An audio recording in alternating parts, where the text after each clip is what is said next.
Hello everyone, welcome you all in my YouTube channel. Today in this video we are going to discuss about part second of chapter basic accounting term. Okay, first accounting term हमारे पास क्या है? Purchases.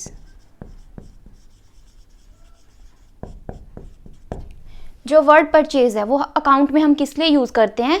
Purchase of goods, purchase of raw material. ठीक है, हमने क्या करना है? Raw material purchase किया है, ठीक है, अपने बिजनेस के लिए. आगे उसको क्या करना है? फिनिश गुड में कन्वर्ट करना है, फिर आगे उसको क्या करना है? सेल करना है. ठीक है, तो हम क्या वर्ड यूज करते हैं अकाउंट में? परचेजेस. ओके, जो परचेज है वो क्या हो सकती है? कैश परचेज भी हो सकती है और क्रेडिट परचेज भी हो सकती है. ठीक है, कैश परचेज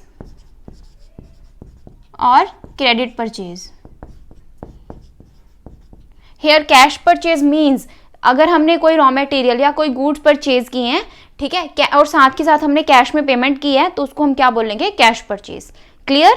और क्रेडिट परचेज मीन्स हमने क्या किया? गुड्स या रॉ मटेरियल परचेज किया है क्रेडिट पे, ठीक है, कि हमने पेमेंट नहीं की अभी, तो उसको हम क्या बोलेंगे? Credit purchase. क्लियर. परचेजेस से रिलेटेड हमारे पास एक साथ में एक और टर्म है, परचेज रिटर्न.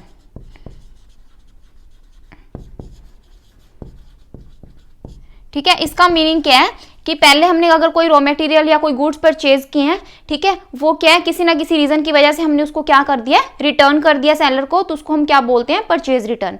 कोई भी रीजन हो सकता है हमारा रिटर्न करने का, जैसे गुड्स क्या थी? डिफेक्टिव थी या हमें पसंद नहीं आई, कोई भी रीजन से हमने क्या किया? आगे गुड्स को क्या कर दिया? वापस कर दिया सेलर को, तो उसको हम क्या बोलते हैं? Purchase return. क्लियर. जो परचेज रिटर्न है इसको हम क्या बोलते हैं? Return outward. Return outward. ठीक है, परचेज रिटर्न को हम रिटर्न आउटवर्ड भी कह सकते हैं. क्लियर. आगे हमारे पास नेक्स्ट टर्म है सेल्स. सेल्स का अकाउंट्स में क्या मीनिंग है कि हमने क्या किया? पहले कुछ ना कुछ परचेज किया, कुछ ना कुछ रॉ मटेरियल परचेज किया, कोई गुड्स परचेज की, आगे फर्दर सेल के लिए. ठीक है, तो उसको हम क्या बोलते हैं? सेल्स. ठीक है, जो सेल्स है वो क्या हो सकती है? कैश में भी हो सकती है, क्रेडिट में भी हो सकती है. जो सेल्स है वो क्या हो सकती है? कैश सेल्स भी हो सकती है और क्रेडिट सेल भी हो सकती है. हियर कैश सेल्स मींस कि हमने क्या किया है? कोई परचेजर है उसको क्या किया है? गुड्स अवेलेबल करवाएंगे कैश पे, तो उसको हम क्या बोलते हैं? Cash cell. Clear. Credit sale का मीनिंग क्या है कि अगर हमने किसी कोई परचेजर को क्या किया? गुड्स अवेलेबल करवाएंगे क्रेडिट पे, ठीक है, तो उसको हम क्या बोलते हैं? Credit sale. क्लियर. सेल से ही रिलेटेड हमारे पास एक टर्म है, जैसे परचेज रिटर्न, ऐसे क्या हमारे पास यहाँ पे? Sales return. Sales return means कि हमने क्या की थी? गुड्स को सेल किया था और वापस परचेजर जिसने हमसे परचेज की थी उसने हमें क्या कर दिया? वापस कर दी गुड्स, उसको क्या बोलते हैं? Sales return. ठीक है, इसको हम क्या बोलते हैं? इसका सेकंड नेम क्या है? Return inward. Return inward. Clear. Next accounting term है हमारे पास गुड्स. जो गुड्स हैं वो क्या होती हैं? फिजिकल आइटम होती हैं ट्रेड की. ठीक है, जो हम क्या करते हैं? परचेज करते हैं आगे फर्दर सेल करने के लिए. क्लियर. फॉर एग्जांपल एक क्या है? डीलर है कोई, वो क्या करता है? इलेक्ट्रॉनिक्स में डील करता है. ठीक है, तो वो क्या करता है? इलेक्ट्रॉनिक आइटम्स को क्या करता है? परचेज करता है और आगे किस लिए परचेज करता है? आगे सेल करने के लिए, तो उसको हम क्या बोलते हैं? Goods. Clear. Next accounting term है हमारे पास स्टॉक. स्टॉक क्या होती हैं? टेंजिबल एसेट होती हैं, ठीक है, जो हम अपने बिजनेस के अंदर यूज करते हैं आगे सेल करने के लिए. क्लियर. उसको हम क्या बोलते हैं? Stock. Stock can be opening or closing. Opening stock and closing stock.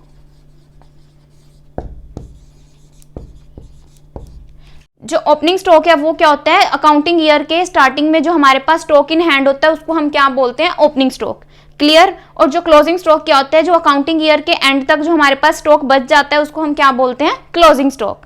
Clear. Next accounting term है हमारे पास trade receivables.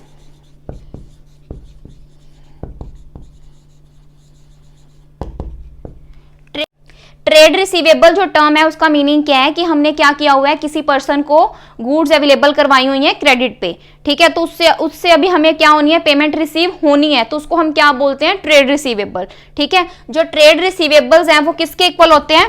Debtors plus bills receivable.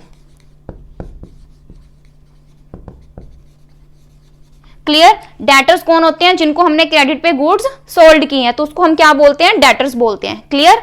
और बिल रिसीवेबल क्या होते हैं? ये एक तरह का क्या होता है? बिल ऑफ एक्सचेंज होता है। क्या होता है? Bill of exchange.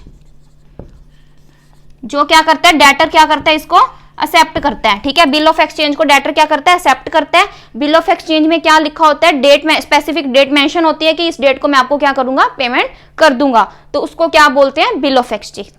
Clear.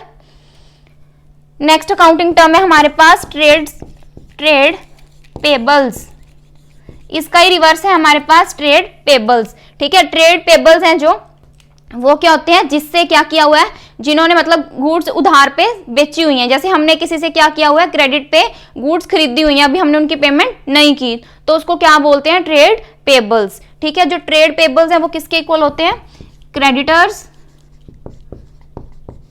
Plus bills payable. Clear.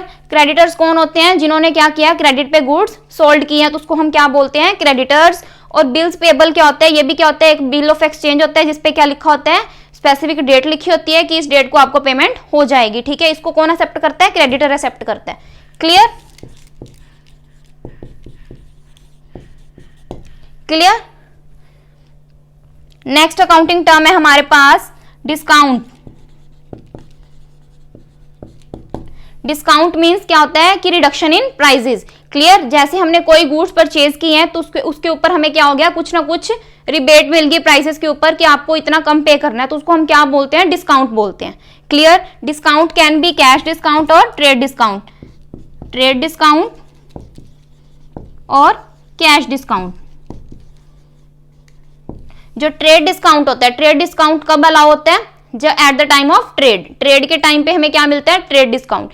Clear. जैसे मतलब कोई गुड्स है, गुड्स की क्वालिटी के बेसिस पे, क्वांटिटी के बेसिस पे जो सेलर है वो अलाउ करता है बायर को, तो उसको हम क्या बोलते हैं? Trade discount. क्लियर। और जो कैश डिस्काउंट है, कैश डिस्काउंट क्या होता है? कि अगर मतलब हमारे पास कंडीशन है कि अगर आप कैश में मतलब पेमेंट करते हो, तो आपको क्या मिलेगा? 10% डिस्काउंट मिलेगा, 20% डिस्काउंट मिलेगा, तो उसको हम क्या बोलते हैं? Cash discount. क्लियर। नेक्स्ट जो अकाउंटिंग टर्म है हमारे पास क्या है? कॉस्ट। कॉस्ट मींस हमने कोई स्पेसिफिक कोई प्रोडक्ट परचेज किया या कोई आर्टिकल परचेज किया, ठीक है, उसके ऊपर हमने जो खर्चा किया उसको हम क्या बोलते हैं? कॉस्ट। ठीक है। सपोज हम क्या कर रहे हैं? हम टेबल की, हमारी फर्म है वो टेबल की मैन्युफैक्चरिंग कर रही है। ठीक है, टेबल के लिए क्या किया? हमने वुड वगैरह परचेज किया। ठीक है, तो यानी कि टेबल की मैन्युफैक्चरिंग के लिए हमने क्या किया? वुड परचेज किया, एक्सपेंस किया, उसको हम क्या कहते हैं? हमारी क्या है? वो कॉस्ट है। क्लियर। नेक्स्ट अकाउंटिंग टर्म हमारे पास क्या है? वाउचर। वाउचर क्या होता है? एविडेंस होता है हमारी बिजनेस ट्रांजैक्शन का। ठीक है, बिजनेस ट्रांजैक्शंस का क्या होता है? एविडेंस होता है, उसको हम क्या बोलते हैं? वाउचर। क्लियर। हमारे पास एग्जांपल है वाउचर्स के, जैसे bills, receipts, cash memos, debit note and credit note. Clear. इन सब टर्म्स की डिटेल हम क्या करेंगे? बिल ऑफ एक्सचेंज चैप्टर में डिस्कस करेंगे। बिल्स ऑफ एक्सचेंज चैप्टर में डिस्कस करेंगे। क्लियर। नेक्स्ट अकाउंटिंग टर्म है हमारे पास बैड डेट्स। बैड डेट्स क्या होता है? कि ये एक तरह का क्या होता है? फर्म का लॉस होता है। क्लियर। जैसे किसी पर्सन ने हमसे क्या किया हुआ है? गुड्स ली हुई है क्रेडिट पे और उसने अभी तक पेमेंट नहीं की। ठीक है, स्पेसिफिक डेट को, जैसे उसने प्रॉमिस किया था इस डेट को पेमेंट कर दूंगा, उसने पेमेंट उस डेट तक भी पेमेंट हमारी नहीं की, तो वो क्या एक तरह का हमारा लॉस है कि हमें ना उम्मीद की वो करेगा पेमेंट। ठीक है, तो इसलिए हम जो बैड डेट्स हैं उनको प्रॉफिट एंड लॉस अकाउंट की डेबिट साइड में शो करते हैं। Clear. So this is the end of part second, basic accounting terms. अगर आपको मेरी वीडियो पसंद आई हो तो आप मेरी वीडियो को लाइक करें, शेयर करें और सब्सक्राइब करें मेरे चैनल को, ताकि आपको फर्दर अपडेट्स मिलते रहें। Thanks for listening and thank you everyone.